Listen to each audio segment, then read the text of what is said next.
And we are live. I'm going to give everybody just a couple minutes to get on and get settled in. I can't actually see who is on. I can just see how many are on. But welcome, welcome, welcome to Brain Octane. So excited to be with you guys tonight. And I never take it for granted that there could be hundreds of other things that you could be doing right now, but you are here and you've chosen to take your health and learn more about it. Like, you chose to invest in your health tonight and your future. And so I just want to say thank you, whether you're watching it live right now with me or if you're watching it later. So thank you for that. One of the things that we say in our office is that incredible health doesn't happen by accident. Okay. It happens through constant, never ending improvement. And that is what this webinar is about. Okay. Helping you take those simple steps that can completely change the trajectory of what we're talking about tonight, your brain, but also your energy, your memory, and long-term health. Okay. So tonight we are going to talk about a few things. Okay. One, how to protect your brain. We're also going to be talking about how to avoid some of the biggest brain busters, or what we call it, that we see today. And then we're going to be talking through very practical things that you can start doing right away so that you can help you become mentally sharper and healthier. Now, I want this to be as interactive as possible. If you are on here, let me know if this is like your first workshop or your first webinar with us, or maybe this is your second or third or fifth or 10th or 20th. Some of you are basically family at this point, but let me know in the chat if you want to be interactive with me tonight while we're live. Anybody? Great. Put it in there. How many webinars, workshops have you been to? And also, did you share this with someone? I really believe that sharing things, like the right things, with other people is really how we change lives. So I just want to thank you for that. And even after you're done listening, sharing it with someone, so then we can help change and save lives. So let's get into it. You ready? All right. So this topic, it couldn't be more important right now, especially because we are living in the middle of what I would call a healthcare tsunami, especially when it comes to Alzheimer's and dementia. And the crazy part is that most people think that this is just a normal part of aging, but it's not. Do you know that one of the hottest real estate investments right now is memory care facilities and nursing homes?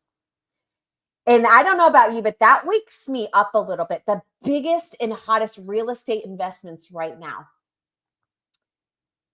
So before we go any further, I want to stop and recognize what we're actually talking about too. People. And you can let me know in the chat, and yes is all you need to do and say. Or I also feel like if there's somebody, do you have someone in your life who's been affected by Alzheimer's, dementia, memory loss, or cognitive decline in some way? If you want to say yes, you can, but I also know that honoring them, and you can put their name in there if you want to, but almost everybody knows someone now. And that's exactly why this conversation matters. And I personally don't have anyone in my family that has had Alzheimer's, but I know from friends and their family, and I've met people, and I used to be a certified nurse assistant, a CNA in Alzheimer's and dementia wing of a nursing home. And I did that for about a year and a half. And so I got to see But if you've never experienced it or want to read more about it, there is we're going to read this passage actually. But it was written by a neuroscientist who actually developed dementia symptoms from a brain tumor herself. So she wasn't studying just like studying the brain. She was living through what it felt like to lose it. So go ahead and listen to this for a second.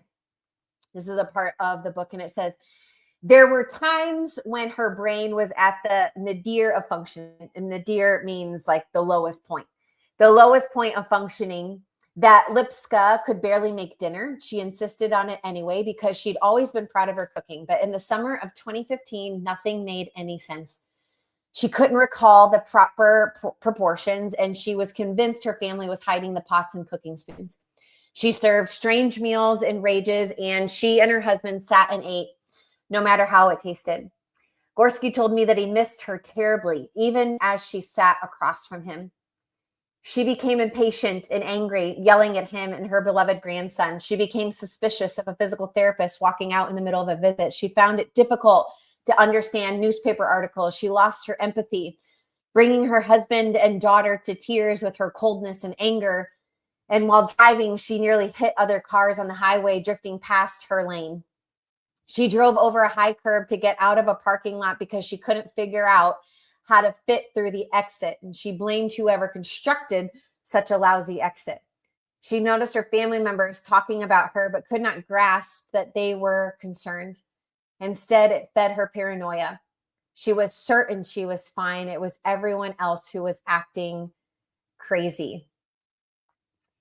And honestly, like, I think about this and I really don't believe like this is how we were designed to spend the later years of our lives. And a lot of times people believe that Alzheimer's is just bad luck or that it's all about genetics and that there's nothing that can be done about it. But we know that lifestyle plays a massive role. And so tonight, I want to give you hope, no matter where you're at with this, because we're going to walk through some of those biggest brain busters that are damaging people's brains every single day, but also what you can do to protect your brain, to support healing, and hopefully create a completely different future. And we're going to talk about genes that are connected to Alzheimer's and how your lifestyle can actually influence the expression of those genes. So, how many of you know someone who uses Benadryl to help them sleep? I am going to be really honest with you. We have a son. In the first 2 weeks he was born, those of you that are moms know it's a wild ride, the sleep of that. And I remember thinking to myself, even everything that I know, I was like, oh my gosh, it hit me like a ton of bricks. And I had one thought, and it was, what if I just gave him a little bit of Benadryl, then it would put him to sleep. And then I was like, whoa. And I was like, that is what sleep deprivation will absolutely do. But people do that. They give it to their kids because they're desperate to finally sleep through the night. And I know what that feels like. But what's wild is that you see right here was all over the news because studies found that frequent use of these kinds of medications were linked to a 54% higher risk of dementia. Do you know that's actually greater risk than people who carry the so-called bad genes? This will cause it more than genetics will. And the reason matters because so these drugs right here, they block acetylcholine receptors, which are incredibly important for memory, for learning, and brain signaling. So over time, that weakens communication inside the brain. And this is why we always have to ask deeper questions when it comes to medications. Every drug has effects throughout the entire body. And later, I'm going to be talking about cholesterol drugs, and you'll see even more clearly that they're not even really side effects. They're called co effects. So then what's one of the coolest things is that we don't have to just like sit around waiting and hoping that our brains stay healthy. There are simple ways to look at how your brain and your nervous system may be aging over time. So researchers have found two things, okay? Two things that are connected to Alzheimer's risks are walking speed and grip strength. So first, let's talk about walking pace. The slower that somebody walks as they age, the more that it's connected to brain decline and dementia risk. So faster walking speed is actually associated with better brain health and longevity. So for those of you that are fast walkers, tell everybody to keep on up. It'll help their brain and nervous system work and function and stay healthy and strong. Now, the second one is grip strength, okay? Those of you that are from our office, I don't know how many of you did this. You may have done it in the office, but this is a grip strength tester. And it sounds like simple, but it's really a powerful window into the overall brain and nervous system function is by having a grip test and knowing, because weaker body strength is strongly connected to weaker brain health. So the weaker that your body is, the weaker that your brain is. The stronger that your body is, the stronger that your brain is. And so if you haven't done one of these yet, you need to. You can buy it off of Amazon if you want to. It's $26. If you are a patient in our office in Nashville or a Max Living office somewhere else, see if they have one of these and you can do it. You press down, you hold it, you let it go. It'll tell you, you do it on both hands, and everyone should know their number. Now, sorry for men out there, but we're just going to talk to women really quick.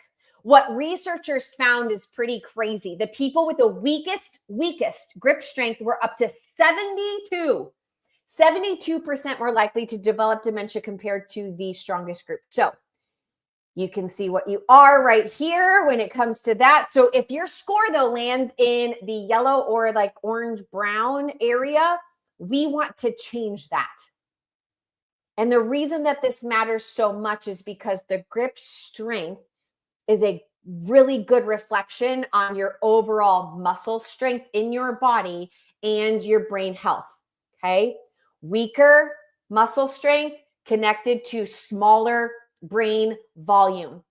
And what they found is that that smaller brain volume is especially found in the hippocampus, which is the primary memory center of the brain, which is one of the biggest areas that is affected with Alzheimer's. So what does this tell us? Okay. Exercise is not just about weight loss or looking fit or looking good. Okay. Movement and strength literally protects your brain. And the good news is that this is something that you can improve. So if your number is lower than you want, strength training becomes one of the best things that you can do for your brain health. So let's talk about genetics. Like, is it genetics? Like, this is where a lot of people can start to panic, especially if you've heard Alzheimer's runs in my family. Now, there is a gene connected to an increased Alzheimer's risk. It's called the ApoE4 gene. I'm sure, has anybody ever heard of that before? If you have, you can put it in the chat. Basically, if you have one copy of this gene, you can see it right in the middle. If you have one copy of this gene, your risk goes up, okay, 30%. If you have two copies, the risk can go up even more, and you can have symptoms earlier in life. You can see it's an increase of 50%. If you have no copies, it's a 9% here. But here's what I want you to hear. Okay. Come here. It is not a death sentence if you have one of these genes at all. Because your genes may be what load the gun, but it's your lifestyle that pulls the trigger. This is where epigenetics, it is so powerful. Things like inflammation, food, stress, sleep, movement, toxins, and your nervous system health all influence whether these genes get expressed strongly or not. So instead of living in any type of fear when it comes to your family history, I want you to realize that there are things that you can do every single day to protect your brain long term. Okay. So that's why the 5 essentials are here to the rescue, right? So let's say that you have one of these genes. That means your risk increases 30%. And honestly, like I don't love those odds. Like I don't love that last slide. But here's the thing. If you do nothing, that is the problem. You can change things. You have control over that. This is where the conversation changes completely because we now know about epigenetics, okay? Meaning that your lifestyle has a massive influence on how those genes are expressed. Family history matters. Yep, it absolutely does. But it's not just because you inherited those genes. You also inherited habits. You inherited stress patterns. You inherited food choices. You inherited sleep patterns. You inherited movement patterns. You inherited a lifestyle also, which you can change. And the empowering thing about this whole part is that you have control over that part. And here, not everyone with the ApoE4 gene develops Alzheimer's. And on the flip side, a lot of people develop Alzheimer's and they don't carry the gene at all. And that's why this matters so much. Your daily choices will shape your future brain health more than you even realize. So let's talk about some things that are just busting your brain, okay? I'm going to walk you through each one of these. But these are some of the biggest contributing factors to also brain fog, to memory loss, to inflammation, to long-term like brain shrinkage. And so first is what we call the brain shrinking diet, okay? Honestly, if you want a healthy brain in today's world, your grocery cart is probably going to need to look a lot different than everyone around you. Then we're going to talk about cholesterol, drugs, because cholesterol has been completely demonized, but your brain actually needs cholesterol to function well. We'll also talk about glyphosate, which may honestly be one of the biggest like hidden toxins that are affecting the brain and the nervous system today. And most of us are exposed to it constantly and we don't even realize it. We're going to talk about stress and cortisol. Chronic stress shrinks parts of your brain over time, and people are carrying more stress than ever before. And then finally, we're going to talk about sleep apnea. Okay. It feels like everybody travels with the CPAP machine now. And instead of just normalizing that, I think that we should ask a deeper question of why that is happening so much. So we are not talking about symptoms tonight. We are getting to the root cause. Okay. If we were in real life, I'd have you repeat root cause. So if you are listening, just say root cause. Okay. So what even is the brain shrinking diet? Honestly, just drive to the grocery store and look around, and you look at the fast food signs, the gas stations, the convenience stores, and then walk around the middle aisle of a grocery store. That's the modern American diet. Processed food, chips, bread, sugary snacks, and all of these are constantly spiking insulin in the body. And when chronically elevated insulin is one of the biggest drivers of inflammation, of accelerated aging, and brain shrinkage more than anything else. Now, food companies are not built around making people healthy. They're built around making products really addictive. It's like hyper addictive so that you keep buying more and more and more. And that is real. For years, on that left-hand side, we were told that the base of our diet should be grains and carbs. But what we now know is that the foundation of any type of a healthy brain or a healthy body should really be quality protein. It should be flipped on its head. Quality protein, vegetables, healthy fats, fruit. Those foods help to stabilize blood sugar and insulin instead of constantly driving inflammation. And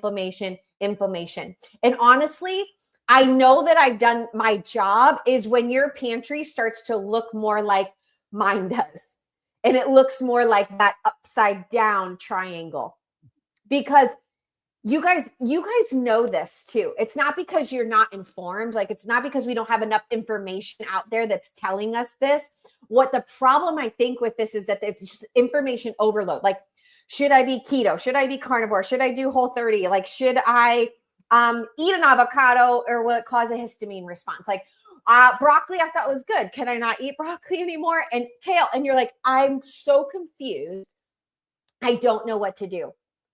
Everyone online has an opinion.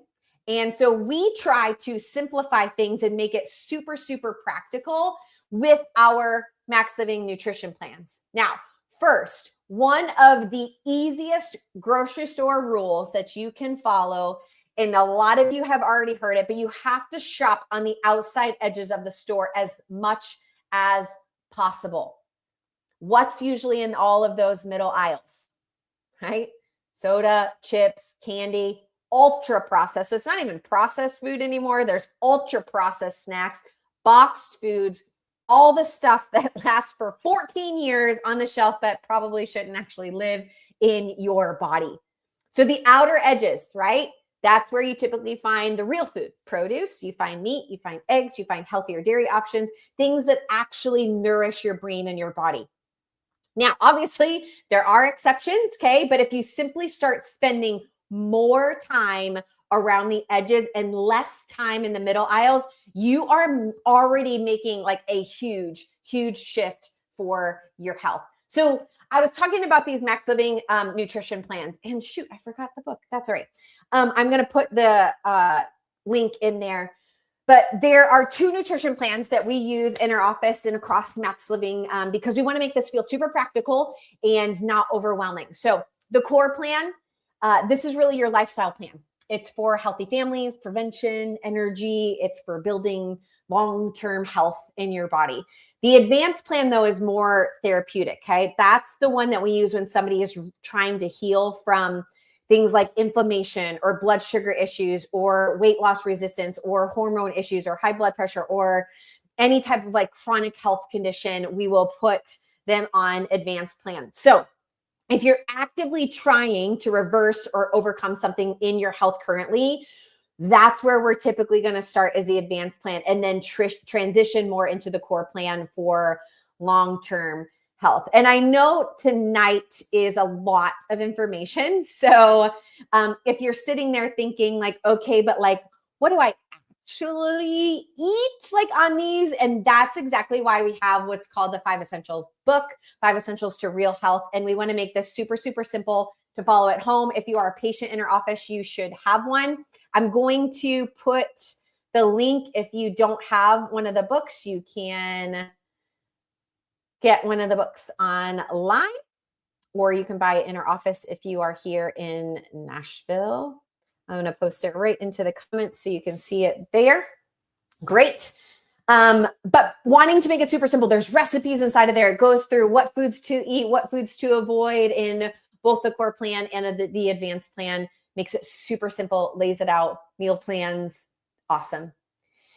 All right, let's now get into like how can we boost our brains, okay?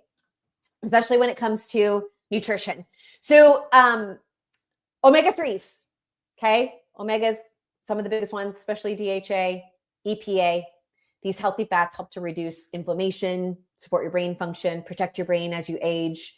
And honestly, most people are not getting enough of them. Avocados, another incredible brain food because your brain is made up largely of fat. Healthy fats then help support the blood flow, the brain structure, hormones, overall brain function. And then you have ashwagandha. Ashwagandha is one of my favorite adaptogenic herbs for stress because it helps to regulate cortisol and support mental clarity, energy, resilience, especially for people that live in chronic stress or like in burnout mode all the time. Berries are basically brain superfoods. Okay, they're loaded with antioxidants that protect brain cells from damage and inflammation. They improve blood flow to the brain. They even support memory and focus. And nuts, specifically like raw nuts, not like roasted, salted, cooked to smithereens. Like nuts are another amazing option though for healthy fats to add into your diet. They also have minerals. They have antioxidants that help protect your brain from oxidative stress and inflammation. And here's the thing about nutrition and eating is that every single meal is either going to help your brain heal or it's going to hurt it. Food is information for your body. It is fuel. It's not just a means of like eating because you're supposed to eat and like all that. It is like putting that good stuff in your body for more of a purpose. So, how many of you know that vitamin D is essential and important for your immune system, right? Most people know that, but what a lot of people don't realize is how important it is for your brain and your mental health also. So research has shown that low vitamin D levels are linked to higher risks of dementia, memory decline, and even depression. And honestly, it makes sense, like when you think about it, right? People's vitamin D levels tend to drop during the winter because there's less sun, because vitamin D comes from the sun. And then what else also it tends to increase during the winter? Depression, lower mood, lower energy. So the goal though with vitamin D is not to just be normal on a lab test, okay? We don't want normal on a lab test. We want optimal levels. So most functional medicine and what we do in our office is we are looking for ranges anywhere from 60 to 80 for vitamin D on a lab test. But let's be honest, like I read lab work all day long from doctors and they don't run it. You have to actually ask for a vitamin D test. Or they'll tell you that you're fine when you're barely scraping at the bottom of like a normal. I'm going to here's what I'm going to show you the best, most effective advanced vitamin D test in the world. You ready? Hold your two fingers up like this, and you're going to put it like right here. Put them right here on your neck. If you feel a pulse, congratulations, okay? You need vitamin D. Like everyone needs vitamin D. It's like, what's the most efficient thing in the world? It is mostly vitamin D, healthy fats and vitamin D. That is what people are missing the most in this world. So get on some vitamin D. I have a link for you to get some if you need some. We love this one. This comes from Regenerative Farm. Incredible product. Now, let's talk about stress, okay? Stress itself is not the enemy, okay? Stress is not the enemy. Stress is actually normal and healthy. And if it's in the right situations and the right stimulus, it's a really, really good thing, okay? Your body was designed to respond to stress, okay? Like if you're in danger, your brain and your nervous system, they kick into what's called fight or flight, right? They help protect you. That is a good thing. The problem, though, is that most people today no longer are dealing with short bursts of stress. They live in constant stress, work stress, financial stress, relationship stress, notifications going off every day, all day, bad news 24/7, constant pressure. And the body never fully comes back down into recovery mode. So instead of stress being like occasional and happening like every once in a while, it now becomes chronic. And chronic stress is incredibly inflammatory to the brain and the body, especially over time. And this is where your adrenal glands come because they're constantly pumping out stress hormones like cortisol, trying to keep up with the demand of the stress. And eventually, people will start to feel exhausted. They feel burnt out. They feel anxious. They feel wired, but like tired at the same time, struggling to sleep. Like you can sleep 8 hours and then still be tired at the same. When you wake up in the morning, they get brain fog. They don't feel as resilient any longer. And honestly, like a lot of people, you guys think that that is normal to just feel like that. And it's not. And that's why supporting your nervous system is a huge piece of this puzzle. Another thing, one of the most powerful things that you can do for your brain and your nervous system is practice mindfulness. And all mindfulness really means is being where you actually are right now.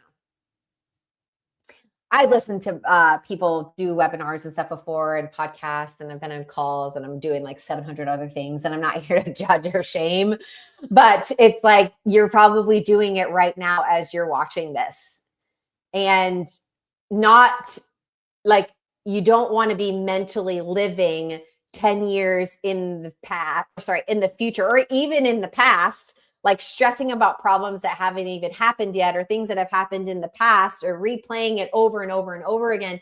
That is not being mindful, because your brain stays stuck in stress mode all day long. And then your body acts like it's constantly running from a bear in the woods. And so we have to intentionally break that stress cycle. Intentionality. One simple thing that you can do is take a walk in nature, but without your phone, without listening to a podcast or any music.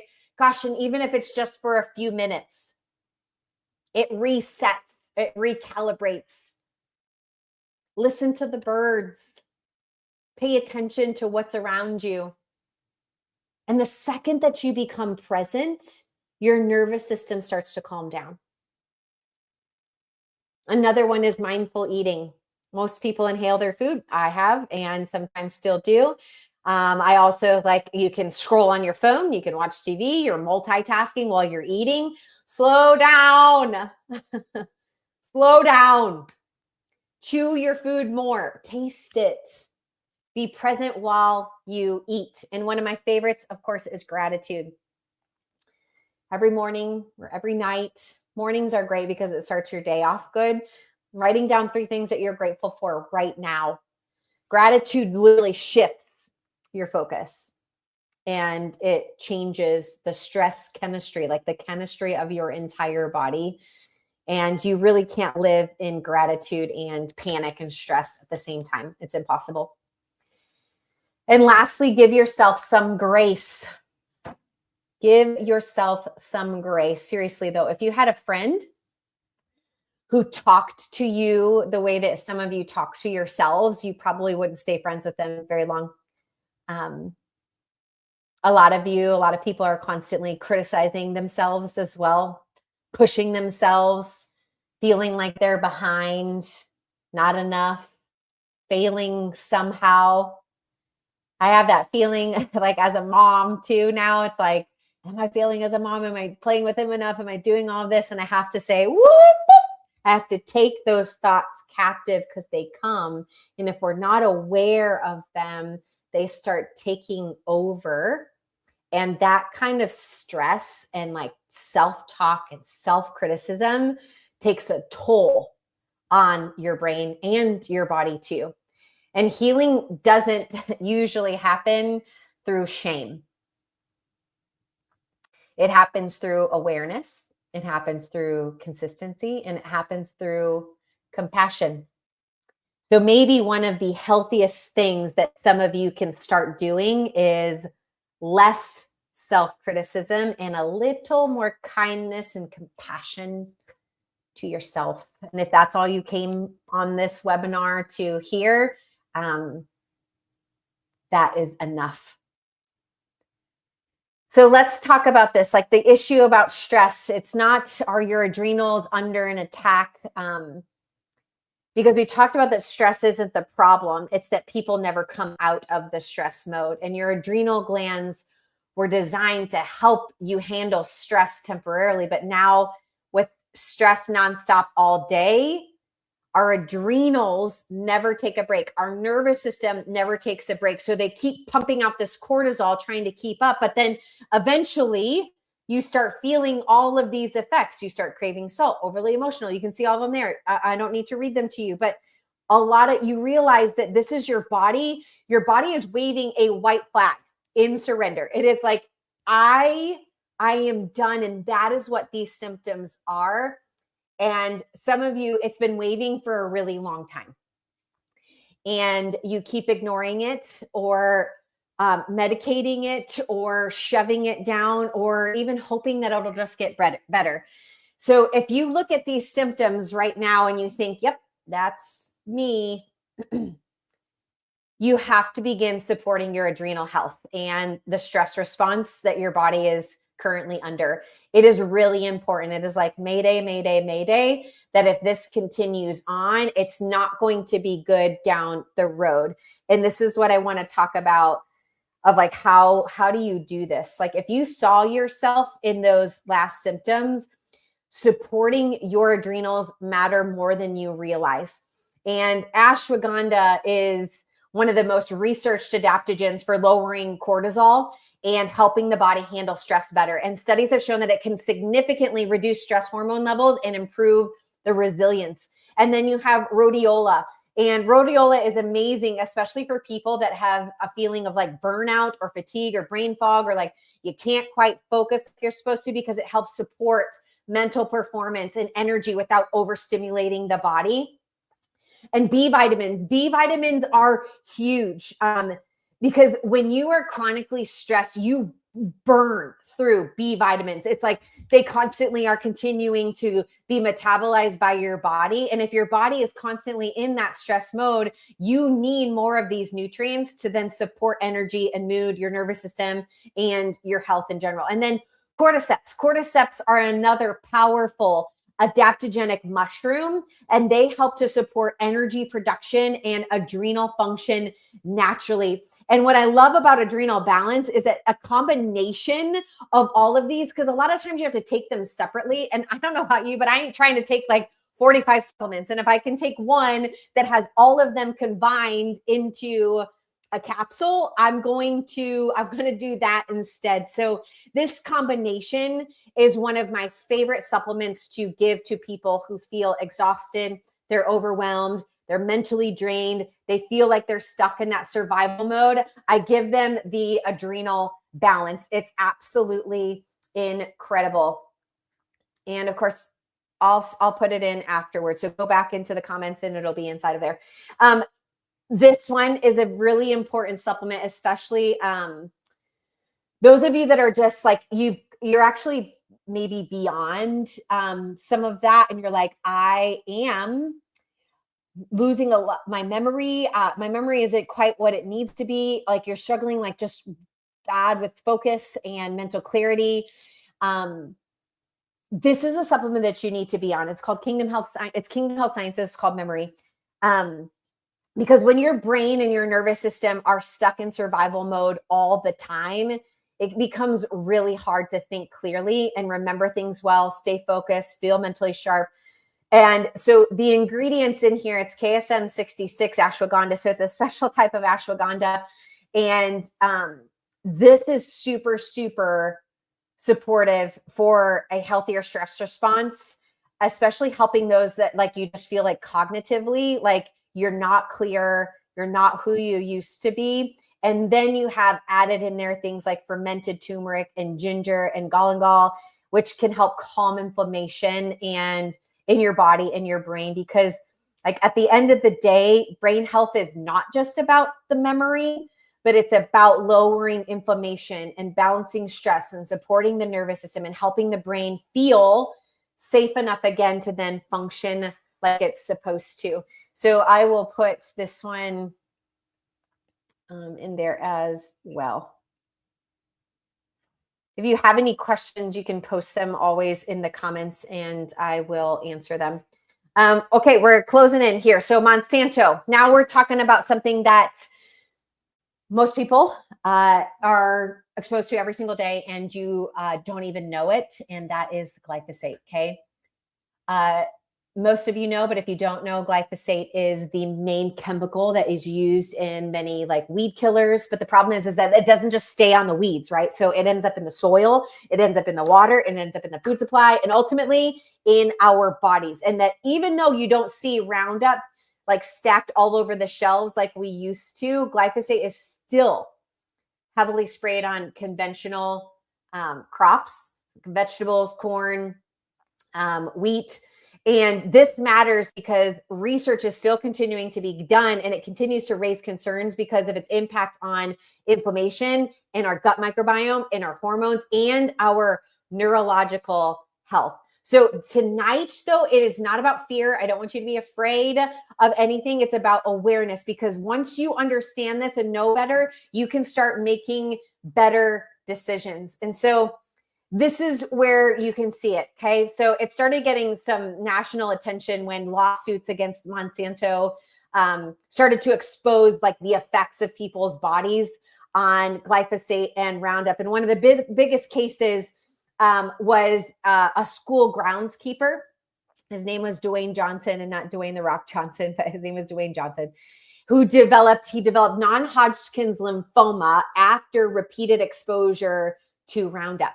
And a jury ultimately ruled in his favor, and Monsanto was ordered to pay massive damages. Like they had to pay for all of it. And now the point here is not politics. It is not fear. It is realizing that chemicals that we've been told are completely harmless may actually have severe and serious long-term effects on our health. And so reducing our toxic load matters so much, especially when we're talking about protecting our brain and our nervous system. So when you look at this right here and you look like into it even more, it's really hard to ignore like how many graphs like and studies show that the rise in glyphosate is also happening at the same time with the rise in neurological conditions like dementia and Parkinson's and even autism. Now, listen, correlation does not automatically mean causation, okay? And I always want to be responsible when I say those words and I show you this right here. Correlation does not automatically mean causation, but it raises like these important questions of like, I think we should pay attention to this some more. Because if you look at these charts, you'll notice the major changes in glyphosate use started in the 1990s.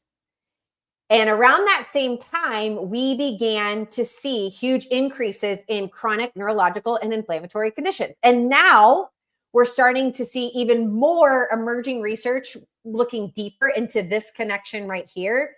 And some studies have found higher glyphosate levels are associated with worse memory and cognitive performance, while animal studies are now showing increased brain inflammation and changes similar to what we're seeing in Alzheimer's disease. Now, this research is still developing, but personally, like, I think this is enough evidence for us to stop blindly assuming that the chemicals are harmless and start asking questions about, like, what are we putting in our bodies every single day? Oh, I don't know why that did that, but here we are. It's like, that's all right. We'll go through. One of the simple ways to lower your toxic load is to buy organic when you can, especially the foods that you eat most often. And I think that when you buy organic, like USDA organic that you see right there, I think of it as voting with your dollars. And so every time that you choose to eat cleaner food, you're choosing less chemical exposure for your brain, your hormones, your gut, and your nervous system. And the more that you buy that, the more that the tides have to turn. And you can even buy beyond organic, right? I love supporting regenerative farms because they're focused on rebuilding like the soil as well, and the food that is like designed and it was made to grow like that. And now I also know that buying everything organic can feel overwhelming or expensive. So don't feel like you have to like change your whole life overnight. Okay. A really, really practical place to start is called the Clean 15 and Dirty Dozen. I'm going to put it into the chat as well. And these are the foods where if it's a dirty dozen, that means there's a lot of pesticides on it and they're heavily sprayed. And so you prioritize buying those organic first. And if you also, you can see labels reading them now that a lot of them that will say glyphosate residue free, which is awesome. Buy their stuff and support them. Now, an amazing supplement just came out from Kingdom Health Sciences. And remember, the goal is not fear. It's not being afraid. The goal is to support your body as much as we can. And that's why I'm excited for this product. I just got it. My husband and I are starting to take it because we're like, I don't know if I have glyphosate in my body. I'm not trying to. We're buying things organic, but we go out to eat and it might come from there. Now, this is not just another like generic detox formula, okay? It's designed specifically to help the body deal with any type of glyphosate exposure. And it works in 5 key ways, okay? It helps to break down the compounds that the body needs to process. It binds and escorts them out of your body, and it supports and protects the gut lining. It also supports the liver and the kidneys, which are your primary detox organs. And another thing is it helps to restore healthy bacterial and minerals that have been depleted along the way. And some of these amazing ingredients include Bacillus subtilis, there's Saccharomyces boulardii. The AB22 is the form of Bacillus subtilis. And anytime that somebody puts a name for the bacteria that's inside of there, you know that they know what they're doing, and a lot of research has been done for it, but it supports the gut microbiome. There's eggshell membrane collagen to support your gut barrier. There's humic and fulvic acid compounds that help bind and help with binding and mineral transport, and specialized liver and kidney peptides also to help support detoxification. So why does this matter for your brain? Because your brain doesn't function individually from the rest of your body. A healthier gut, healthier detox pathways, and lower toxic burden create an environment where your brain can function the way that it was designed to function. So think of it this way. Like if you're trying to optimize brain health, we don't just want to feed the brain. We also want to reduce things that are working against it. And getting glyphosate out of our bodies is one way to do that. Cortisol, cholesterol. So now this one might surprise because cortisol has been made out to be a villain for decades and decades and decades. But the reality is that your brain and your body literally cannot function without cholesterol. And cholesterol is needed to make hormones, to make vitamin D, and every single protective layer around every cell in your body, especially your brain cells. So the real issue when it comes to cholesterol isn't actually cholesterol itself. Okay. The bigger reason is like, why is the cholesterol up high? Why is it happening? Why does it increase? Because the problem is inflammation, it's oxidative stress, it's the ultra processed foods, it's blood sugar imbalance, it's damage happening inside of the blood vessels. And a quick myth buster for you guys, HDL and LDL. They're actually not cholesterol, okay?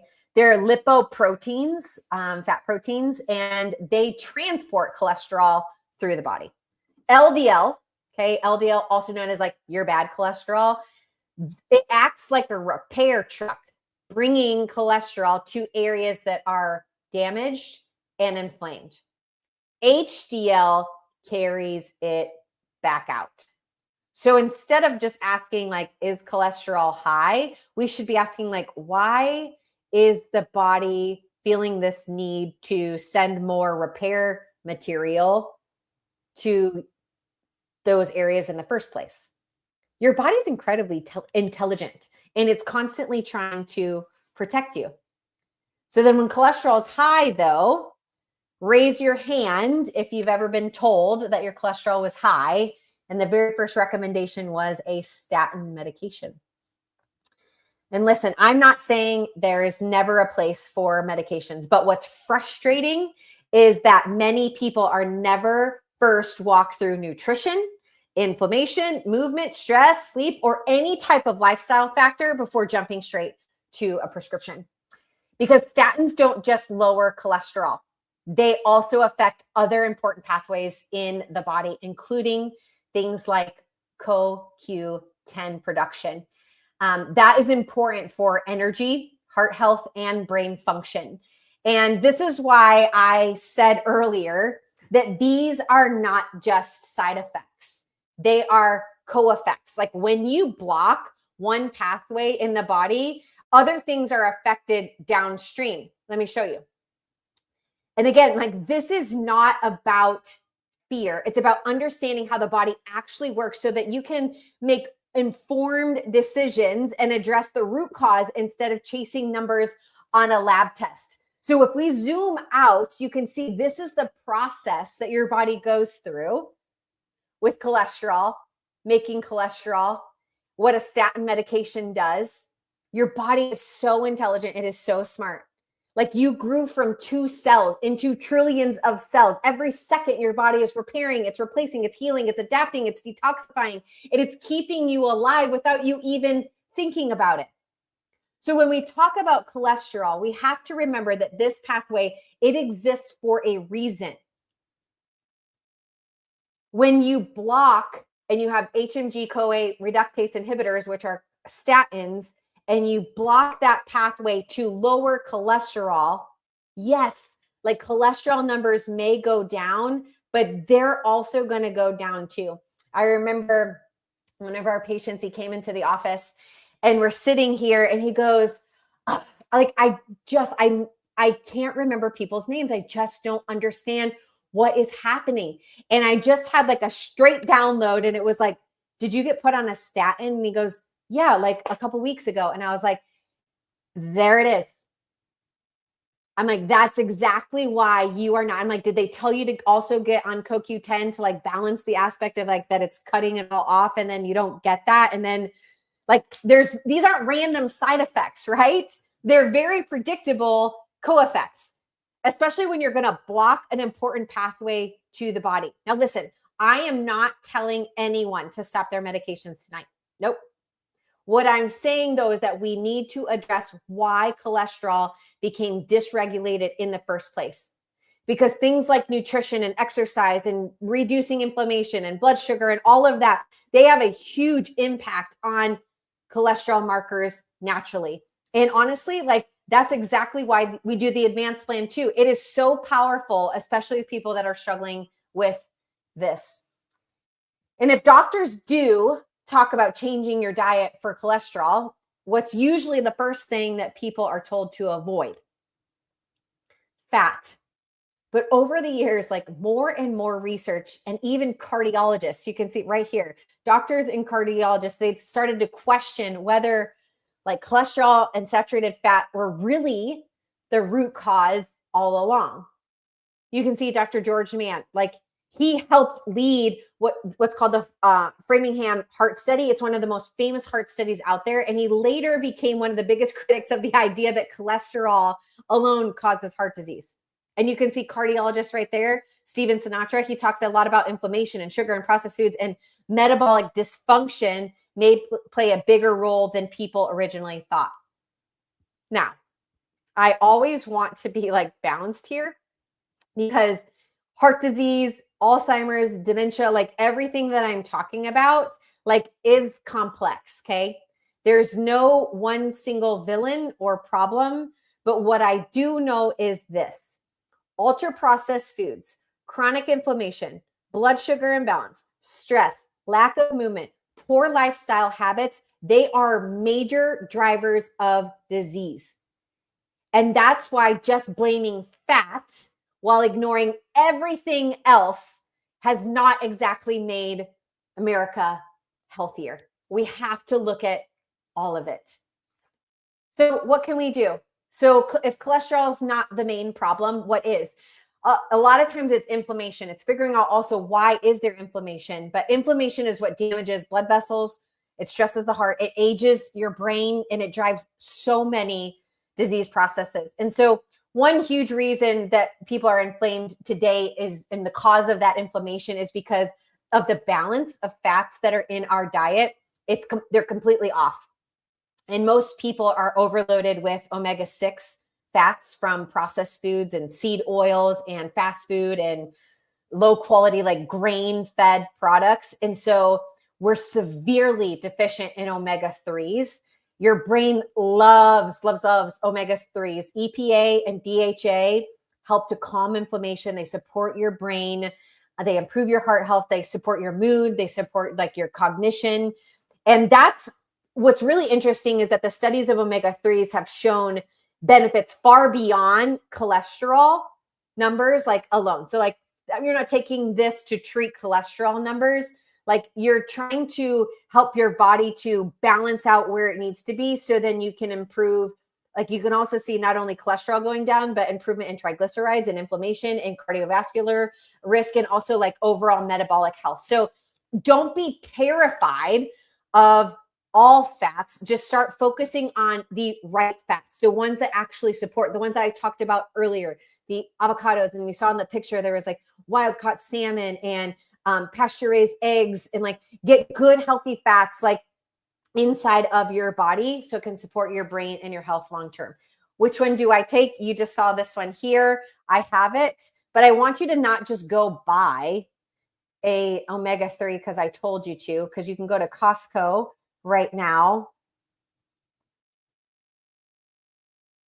Are all the vitamins safe to take without a gallbladder? Yes. You only take one of those and you're good. Let's take a look really quick, because I don't want you to just buy any type of vitamin, because the most expensive supplement is the one that doesn't actually work. Because if you are like going to go and just buy the cheapest vitamin, the cheapest fish oil, you go to Costco,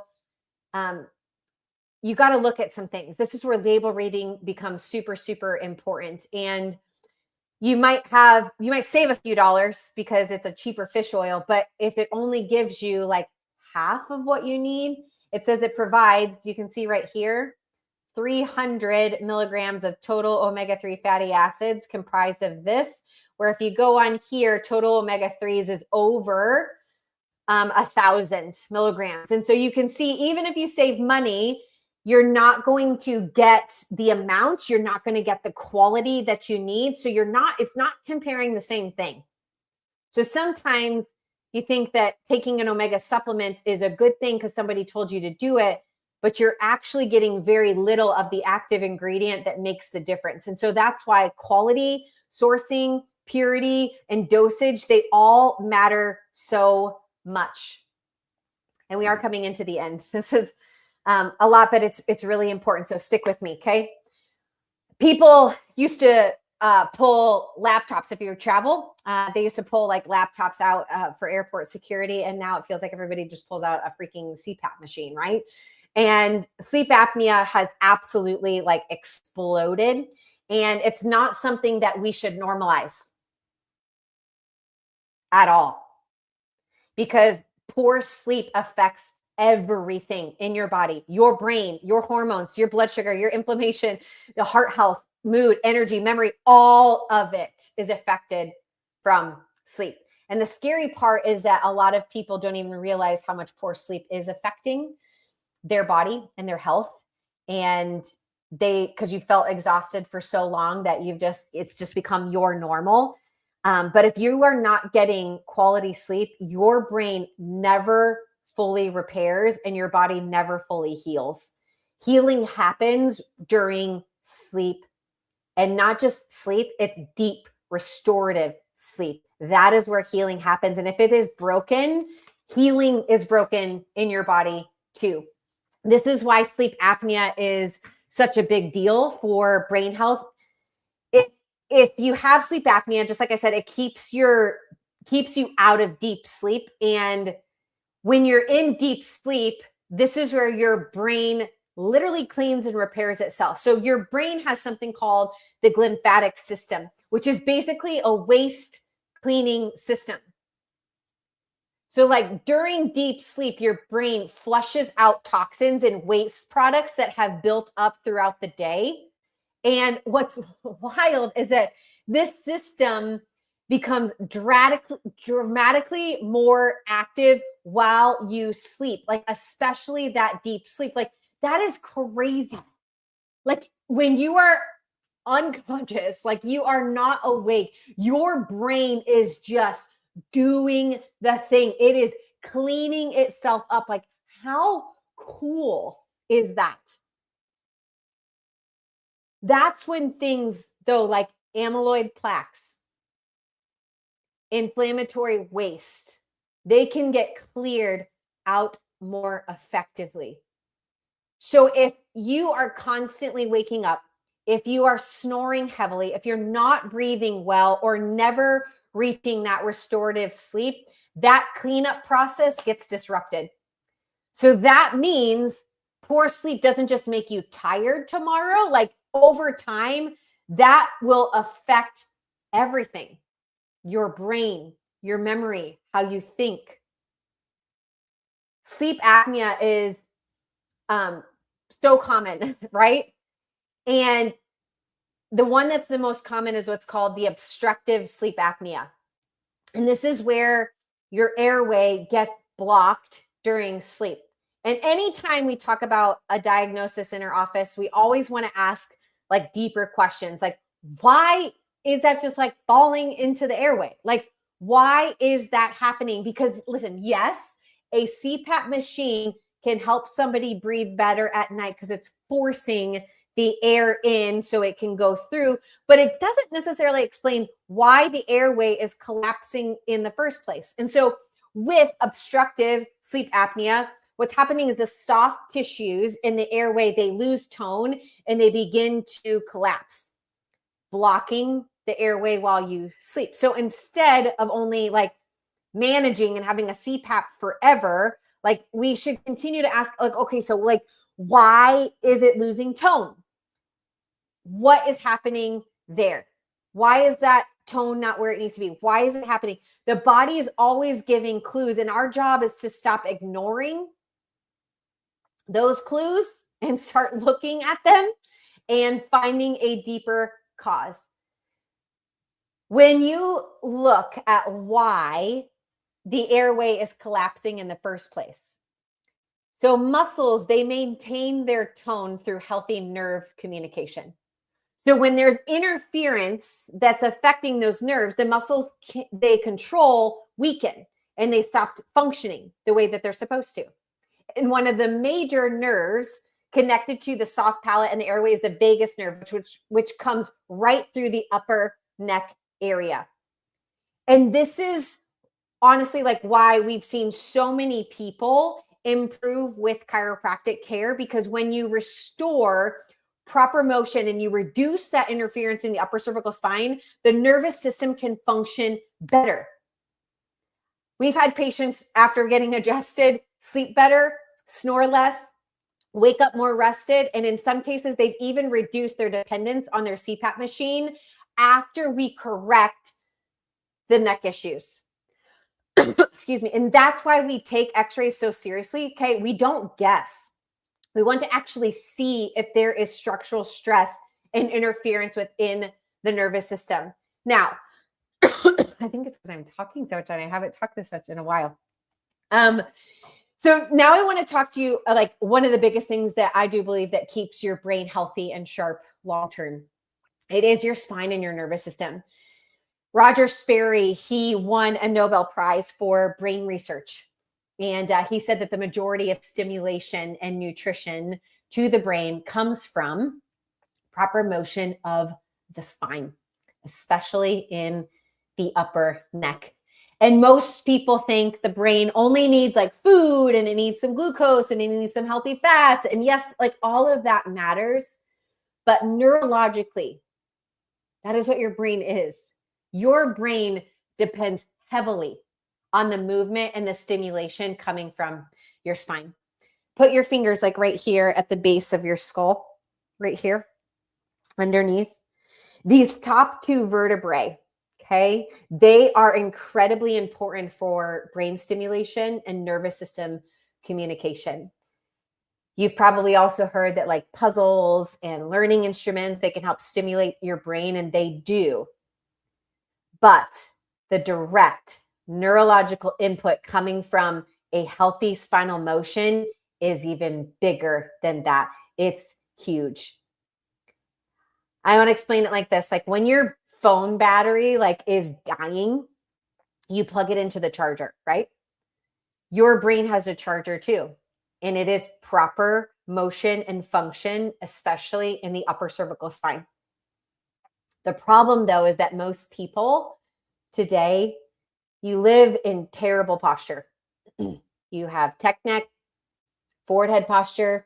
You're sitting constantly. We have stress upon stress. We've had injuries, falls, car accidents. All of that decreases the motion and proper stimulation into your brain. And if you think about it, if you walk into a nursing home right now, what posture do we mostly see everywhere? I don't think that's a coincidence at all.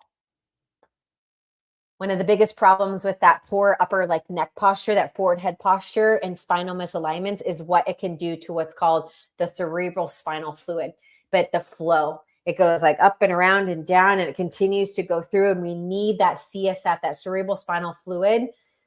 It's a fluid that surrounds and protects your brain and your spinal cord, and it also helps to carry those wastes out of your body. And so when the curves in your spine are not where they need to be, and they begin to break down and break down and break down from technique and sitting all day and the injuries and the stress and the poor posture, that pumping mechanism that we need in our body to keep that cerebral spinal fluid moving does not function like it's supposed to. And over time, waste products, inflammatory proteins, they build up instead of drain effectively. And that's why movement and posture and sleep and nervous system function matters so much for your brain health. Your brain was designed to constantly be clean, to repair, and to regulate itself. You can see it right there. CSF, Alzheimer's test, analyze cerebrospinal fluid via lumbar puncture to measure beta amyloid, taus, proteins, indicates with 96% accuracy. You know, this is one of the reasons that chiropractic can have such a profound effect on overall neurological function, is because when you get adjusted, you are restoring proper motion. You are reducing interference. You're supporting your body's natural ability to heal. It is meant to do that. And if there's interference, it is incapable. It is not able to do that. And so I'm going to ask you guys this: how many of you get adjusted regularly?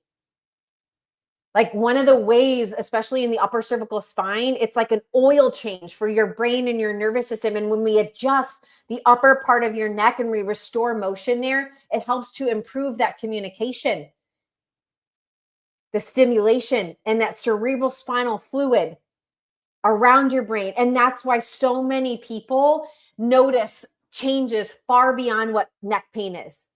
And here's the big takeaway tonight.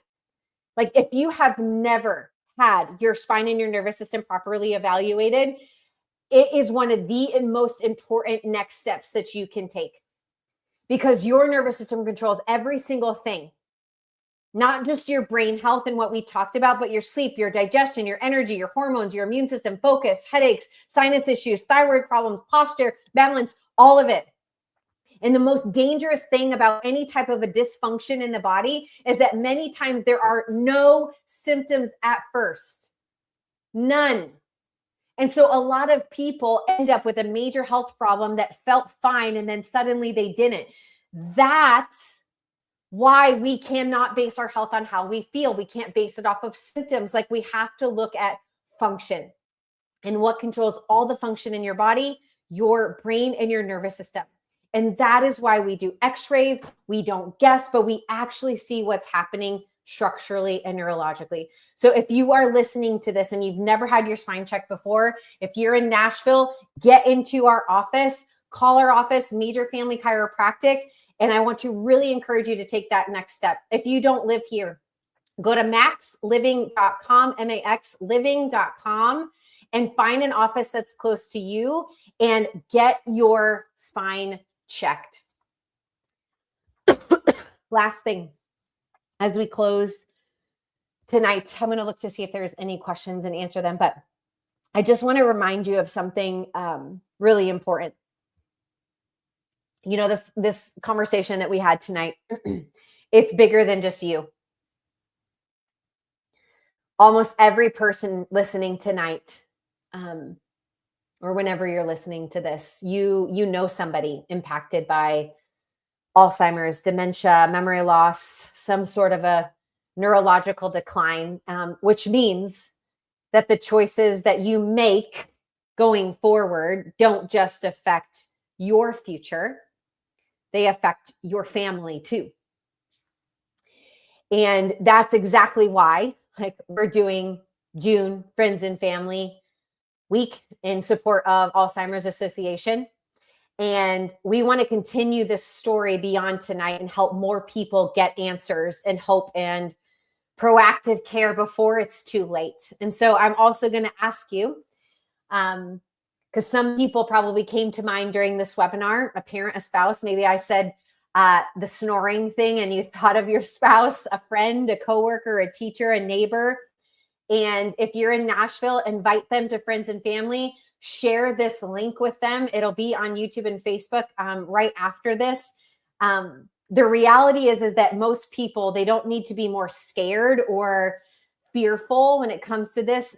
They need someone to show them that there's another way. And if this impacted you tonight, I'm going to ask you to share what you learned tonight with other people. Please don't keep this to yourself, because going back to what we read earlier, like, I don't want another family to have to wish that they had their wife back or their grandma back or their spouse back. Like, this is not how we were designed and made to live. And if there's anything that we can do about it or show them that there's hope, let's do it. I want to thank you guys for spending this time with me. I hope that tonight did empower you. I hope it challenged you. I hope it gave you hope that your brain and your body, that they were designed to heal and function. And I'm going to take a look really quick for any type of questions that I didn't answer. Great. All right. Have an amazing night. I can't wait to see some of you in Nashville or next week in the office. And we'll see you guys soon. Bye-bye.